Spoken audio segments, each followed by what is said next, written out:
Galani waaqayyo faayitoo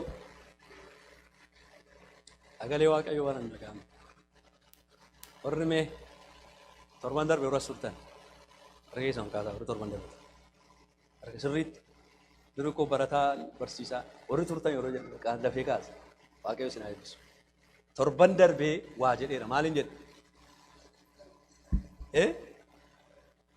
ati garuu jedhee garuu waa godhadhaa kottaan jedhe maal godhaa jedhe mastaawsha daftariidhaa fi iskiriiptoodhaa fi macaafa qulqulluu waldaa waaqayyo ishee eebbisu as nuu keessatti torban nuuf torra mana dhageenya masirran jedha yeroo waldaa dhuftan booris iftaanis dhugaan sinin jedha ani shaagalan qabu kiyaan sinitti himan turumaa kaasa daftariin keessan iskiriiptoon keessan simbiraan hafe warri lallabdanii yeroo lallabu lallaba fudhattu warri faarfattanii yeroo namni lallabu faarfannaa fudhattu warri kadhattanii yeroo as dhaabbatamu ergaa fudhattu igala waanan jaaru kanaaf macaafa qulqulluu fi daftarii fudhattanii min nufina bakka ituun fudhatin waldaan nufina adara tinin genna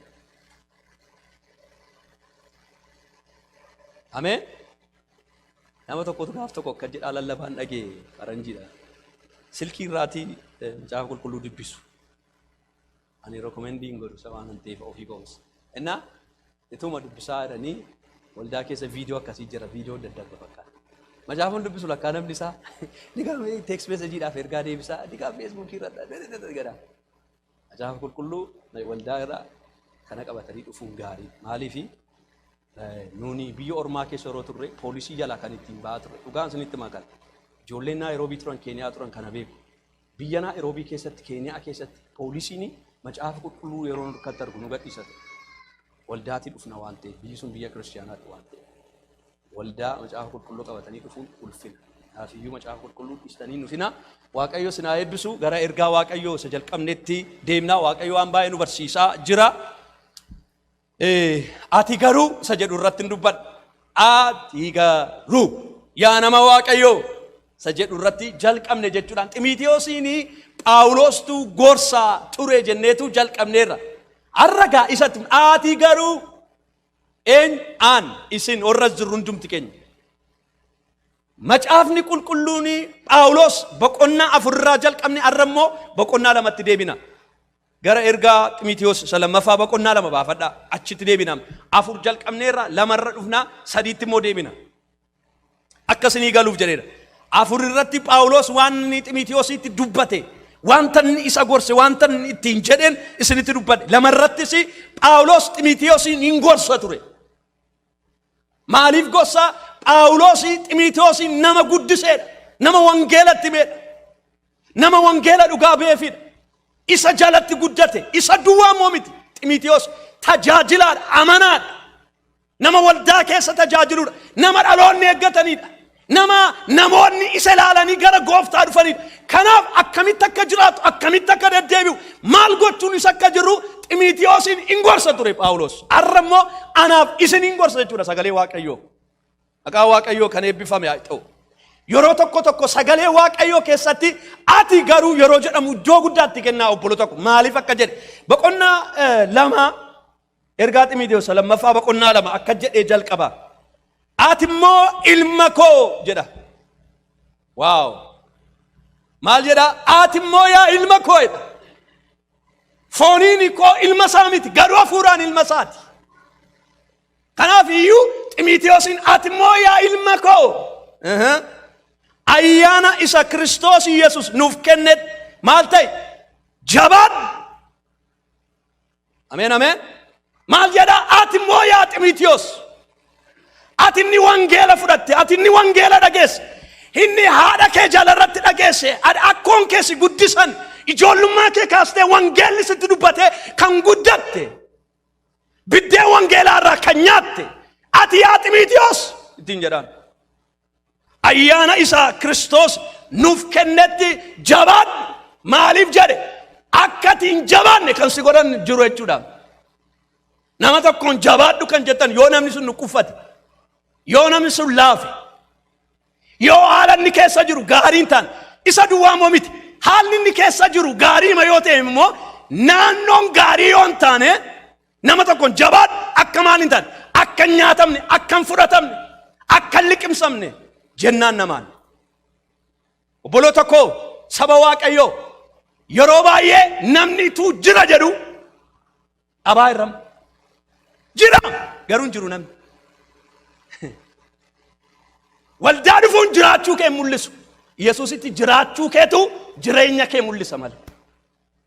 Radeebeen siniin jedha kan dhaggeeffadhaa maal gaariitti laa. Waldaa dhufuun koo ani Yesuusii wajjiniin jiraa koo namni Yesuusii wajjiniin jira naan jechuu danda'a. Dubbiin garuu dafinoo facaasaa roobii kamsa jimaata sama dura isan Waaqayyo wajjiniin jiraadhutu Kiristoosii wajjiniin jiraachuu koo mul'isa malee tajaajilan as dhaabadhee tajaajilu miti. Tajaajilli koo Yesuusii wajjiniin jiraachuu koo mul'isa jedhee yaada taanaan an nama kufeedha.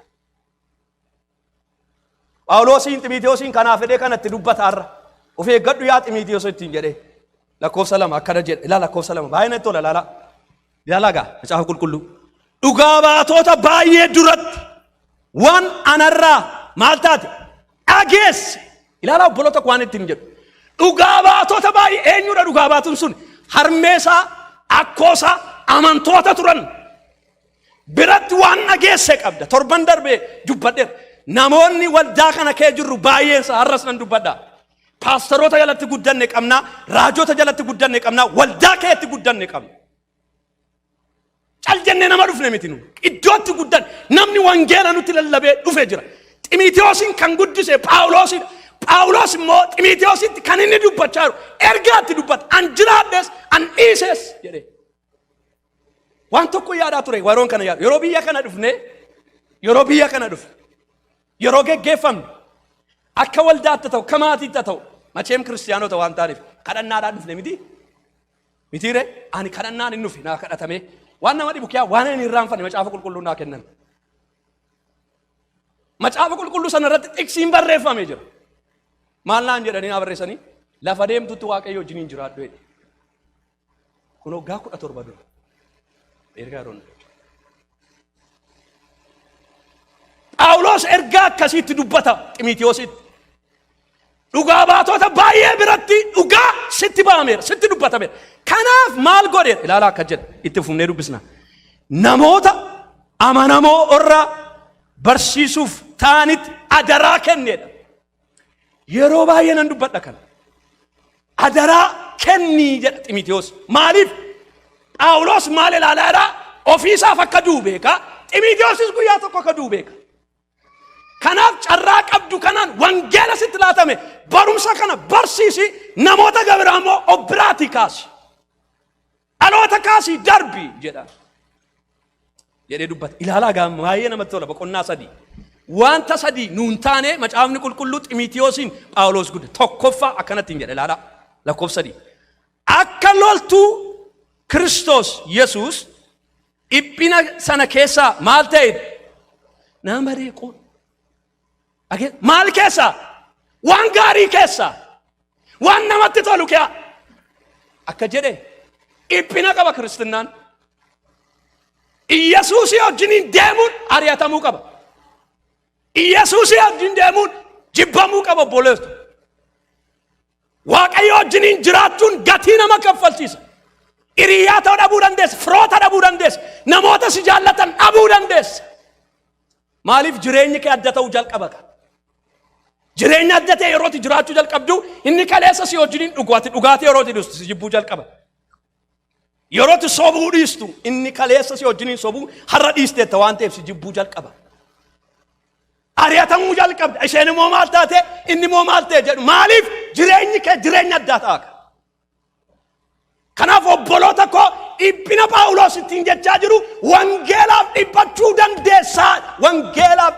dandeessa.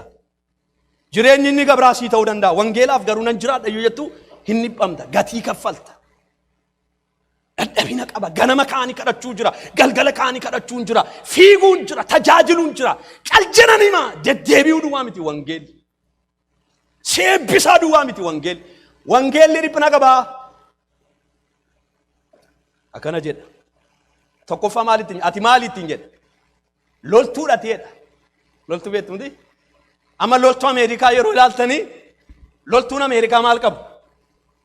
Qixxa sanatti ilaaltaniitu amma biyyi keenyas waan akkasii koppii gochuun jaallanna waan ta'eef biyya koppii hin jiru beekamuudhaan biyyi keenya. Koppii goonee asitti maal gooneera manuun alaabaa kaa'anneera. Ameerikaawwiin yoo ilaaltanitti wattaaddara Ameerikaa asitti maal qaba? Alaabaa isaa qaba.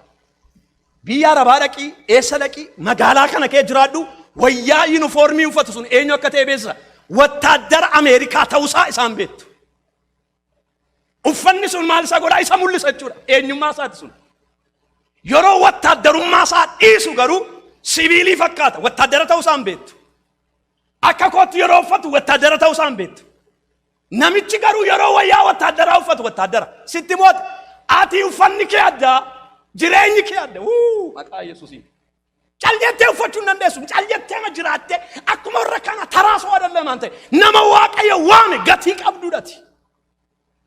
Nama Waaqayyoon iddoo buutee biyya lafaarra jirtuudhaati.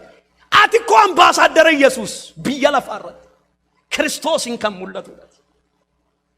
Yeroo ilaalani namoonni sirratti Yesuusin arguu qabu obboleettii koo obboleessa koo.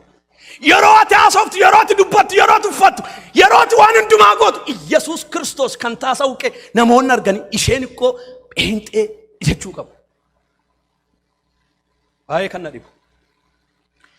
Kiristiyaanni durii fi ana akkas jedhee man kaa'adha. Kun ana sinitti dubbachaa jira waan ta'eef.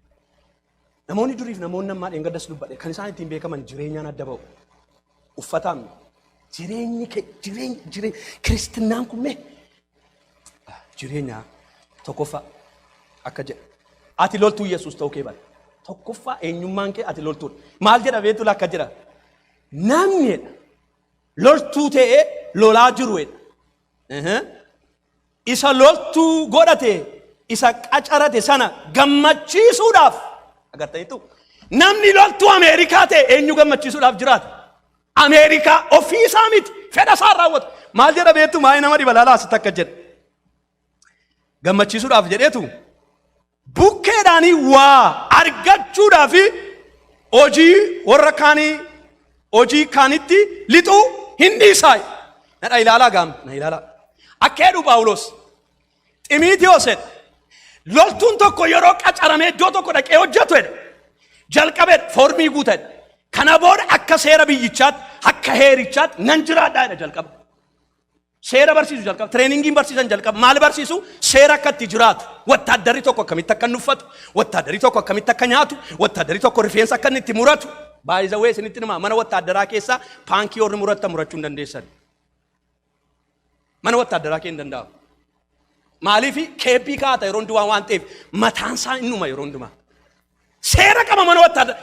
Ati loltuu Yesuus waan taateef akka barbaaddetti jiraachuu hin dandeessu. Hin jiraata taanaan wangeelaan jiraata hin jiraatu taanaan abidda bara baraatti galta. Hin jiraata taanaan garuu mootummaa Waaqayyoos jiraataatti galta. Dhugaadha.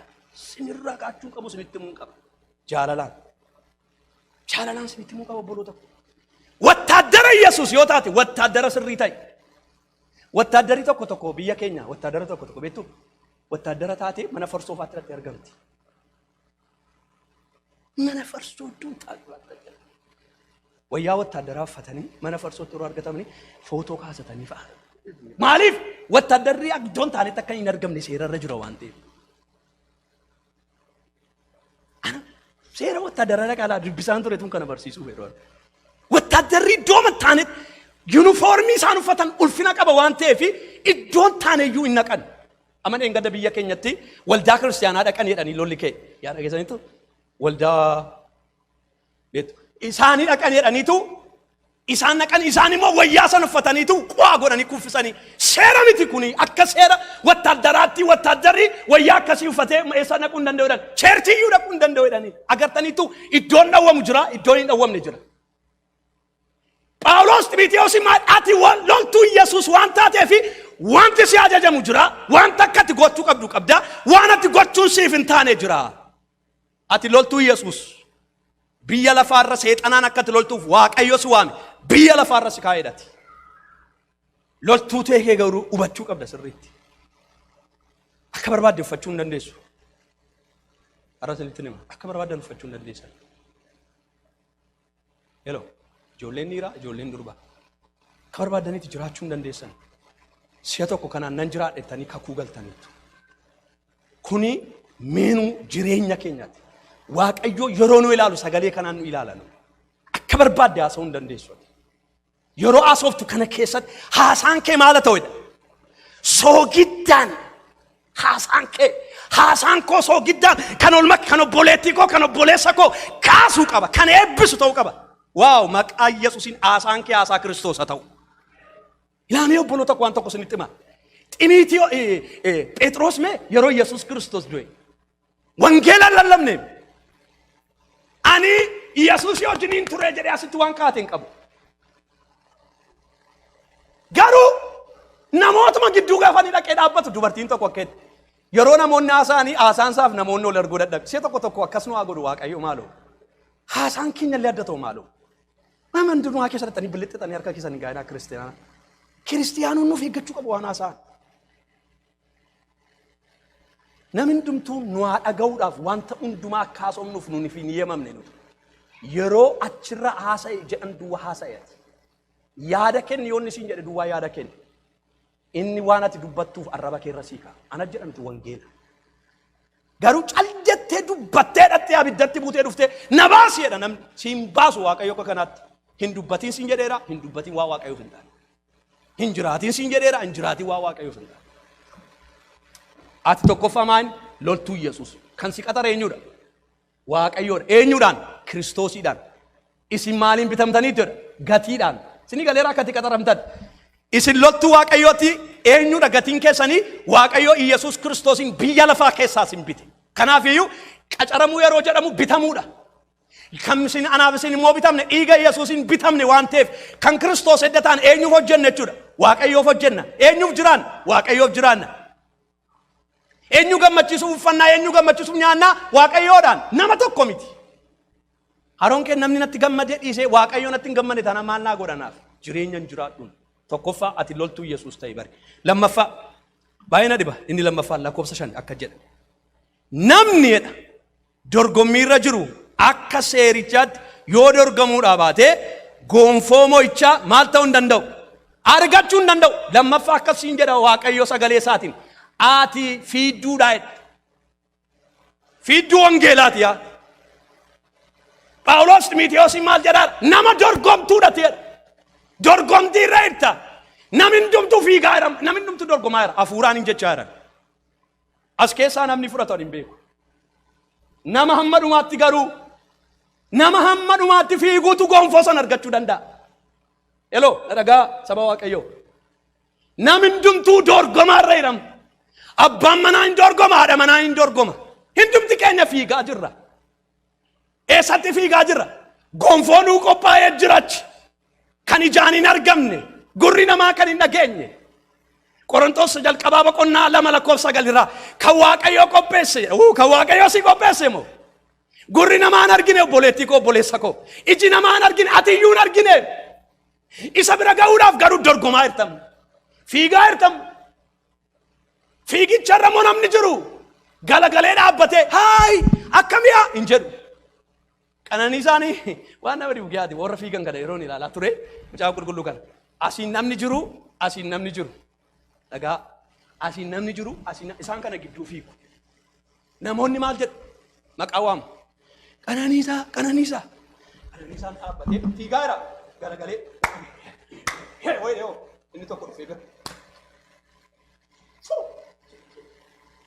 Qananiisaan maqaa isaa waan ta'e dhiifattee maal ilaalaa jira? Maal ilaalaa jira? Gonfoo maaliif? Waa qabdi waan ishee. Ati koo akkasiin jagnaam.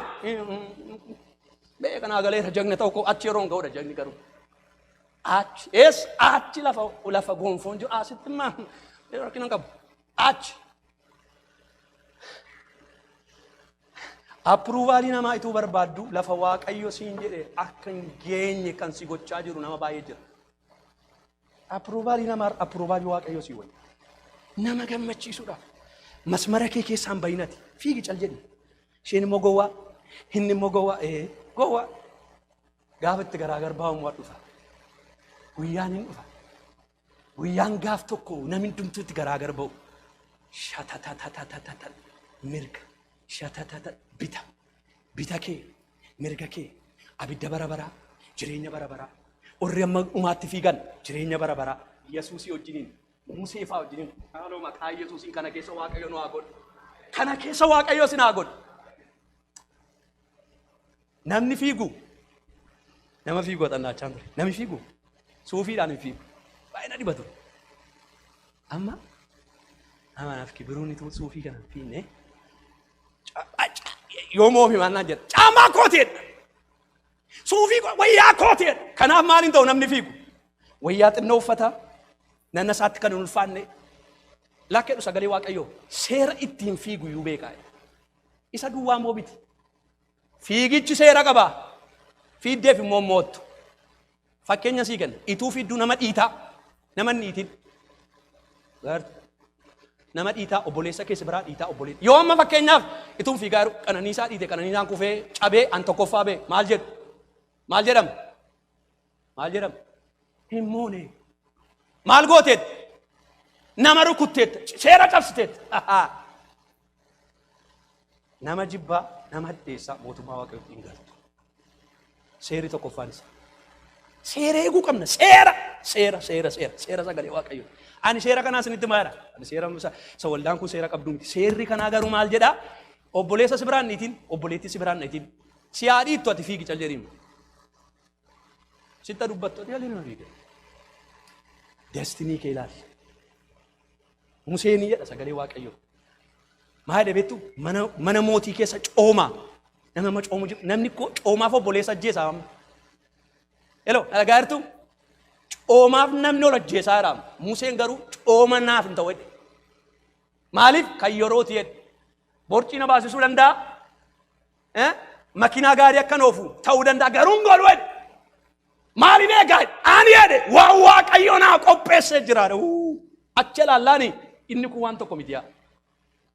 Achuma ilaalaa akka deemnu Waaqayyoo nu haa gargaaru. Na wajjin jirtu? Ati fiidduudha fiigi sirriitti yoo fiidde immoo. Yoo fiidde maal argatta? Gonfoo argatta. Gonfoo argatta. Indumaata argata miti. Arra sinitti hirmaa indumtuun argatan. Hingoyyoominaa. Hingoyyoominaa. Orra seeraan fiigantu argata. Orra seeraan jiraatantu argata. Orra seeraan Waaqayyoo waaqeffatantu argata. Indumtuu hin argatan. Haadha manaan koo isheen jaalladhu argachuu dhiisuu dandeessi. An argadhe isheen argatte an argachuu dhiisuu danda'a. Dubbichi isa miti. Dubbichi seeraan fiiguu. Seerichi moo kamiin jedhe? Seera kun amma fakkeenya isin mana nyaataa dhattanii beektu hundi numti keessa. Mana nyaataa dhattanii beektu. Mana nyaataa yeroo dhattanii baga nagaan dhuftee isiniin jedhaniitu haasaa isinitti baay'isan. Bishaan barbaadamoo waan dhuganeedha. Bishaan yoo jettaa isa dhufan nagaadhaa jedhanii sitti kennaniitu sokko. Bishaanidha tokko. Maal jechaa jiru beektu? Waan ati ajajachuu dandeessu, waan ati mana kana kee argachuu dandeessu isa maal qabu duwwaadha. Isa meenoo kana duwwaa irra jiru. Meenoo kana alatti hin barbaadda taanaan baay'ee jechuudha. Galaara waan sin jedhaadha. Meenoo kana ani xibsiin barbaade yoo ta'e lafa xibsiitti gurguran naqee. Nun xibsiin gurgurru. Siin jechuudha. Wangeela kana haalan jiraadha jettee naani achi. Wangeela kanaan hin jiraadha naan immoo jiraachuu. Kana jechuudha. Waldaa yeroo dhufnu kana isinitti ilaannani. Jireenya isa ta'e, dhugaa isa ta'e. Jiraachuun kan koof kan keessa. Kan itti gaafatamu kan koof kan keessa. Meenoon waldaa kanaa maal yoo jettanii na gaafattanii macaafa 66. Akkamitti bantee dubbisuu. Amma ko mee macaafa qulqulluu warri jaallattan harka keessan. Macaafa qulqulluu baay'istanii kan jaallattan. Inni isin harka keessan. Macaafa qulqulluun jaallattu? Eenaa edhaa. Warri mana jirtan eedhaa barreessaa jaallatti. Warreen ilaala. Namni macaafa qulqulluu dubbisuu jaallatu. Jaallachuudhaaf amma maalitti ga'ishi? Dubbisuu. Macaafa qulqulluu dubbisuu. Liyyunnetii qaba. Sin jaalladha jecha boolla nama buusuudhaa fi of jaallattanii yeroo namaaf kennuun garaagarummaa. Waaqayyoon nan jaalladha jettu taanaan seera waaqayyoo beekuu qabdu. Seerichi macaafa qulqulluu dubbifachuu qabdu. Kiristiyaan yoo xinnaate guyyaatti varsii sagalee waaqayyoo guyyaa tokko dubbisuu qabdu. Kuni jireenya hafuuraa namaa guddisa. Leevalii jireenya keessanii ol butaa deema. Dhuguma isin jechaara. Leevaliin jireenya haasama keessantu geeddarama. Nama macaafa qulqulluu dubbisuuf nama macaafa qulqulluu hin dubbisne kamiin beektu? Zannaa ta'u. Namni macaafa qulqulluu dubbisuu of eeggata. Bakka hafuurri qulqulluu xiksii inni dubbifate itti fideetu of eeggata. Kas godh ittiin jedhe. Kanaaf obboloota macaafa qulqulluu dubbifadhaa. Nu maaliin jedhe inni lammaffaa? Nama fiiguudhaan. Tokkoffaa loltuu Yesuus. Sadaffaa maal? Ximitiyoos Phaawulos maal? Ati fiidu. Sadaffaa maal ittiin jedhe? Ilaalaa achuma irratti jira. Lakkoofsa 6. Maal jedhe? Mee jedhaa sagalee keessan ol kaasaati. Qotaa hojii isaa dhadhabu dura ija minaanii maal godha? Ni nyaata. Namni qotu. Namni minaan qotu waan itti qote ituu nama gabraan nyaachisiin san nyaata. Dhugaa namitii kun. Namni minaan qottanii beektan waan macaafa qulqulluu jedhu kun. Phaawulos Ximotewoosin maal jedhaa? Ati ija facaasaa jirtu qabdaa jedha. Wanta facaasaa jirtu kana immoo sima nyaata namni gabraa nyaachuu hin danda'u. Maaliif itti dhamaateetta? Yeroo kee itti laattee aramteetta. Yeroo kee itti laattee arama hamaa keessaa baasteetta. Kanaaf wanta ati facaaste waan ati gatii itti kaffalte namni gabraa nyaachuu hin danda'u. Fakkeenya fudhata. Ati jedha nama qonnaa qutuu buluudhaati yaa Ximitiyoos wanta sadii itti dubbate. Ilaa akka jedha lakkoofsa 7. Wanta ani dubbadhu kanas itti yaadiidha. Gooftaan waan hundumaa hubannaa siif haa kennuudha. Itti yaadaa obboloota koo waanan jedhu. Tokkoffaa isin maaliin isiniin jedhe? Loltuu Yesuusiidha isin. Lammaffaa isin nama fiigaa jirtanidha. Karaarra dhaabattanii nama hundumaan haasofsiisinaa. Fiigicha keessanirraa namoota isin kaasisan wajjin yeroon qabaatinaa. Namoota destinii kee bira isin geessine wajjin yeroon qabaatinaa. Dhugaan isinitti maa jira kun? No wedha. No. Hiriyummaan kee natti hafu wedha. No natti hafu naaf. Maaliif hin destinii waaqayyoon naa kenna kee bahee hafan? Eeggachuu qabna. No. Inni sadaffaa ati nama ija facaasaa torban dhuftu waa'ee ija facaasu immoo isinitti dubbadha. Nan fixa barumsa koo torban sadii gara waggaa tokko barachuu dandeenya garuu torban sadii hin qopheeffadhe waan ta'eef. Ilaa kanarraatti hin dhaaba. Maal sin jedha sagalee waaqayyo? Waan ani dubbadhu kana itti yaadi. Itti yaadaa waan ani irra isinitti dubbadhe kana yeroo galtan. Itti yaadaa maaliin lallabame har'a? Maaliin jedhame? Maal waaqayyo nuun jedhe? Maaliin wangeelaa irra dubbatame? Jireenya koo keessatti immoo maalan geeddaramuu qaban? Waa'ee namaa mitaaf. Maaliin gochaa jira? Maal akkan geeddaramu waaqayyo barbaade ganama kana? Ani fiigicharran jira. Fiigicharra immoo yoon jiraadhe akkamitti akka fiiguun naaf ta'u, akkamitti akka deddeebi'uun naaf ta'u natti dubbatame. Deddeebiin koo sirriidha. Of gaafadhaa obboloota koo.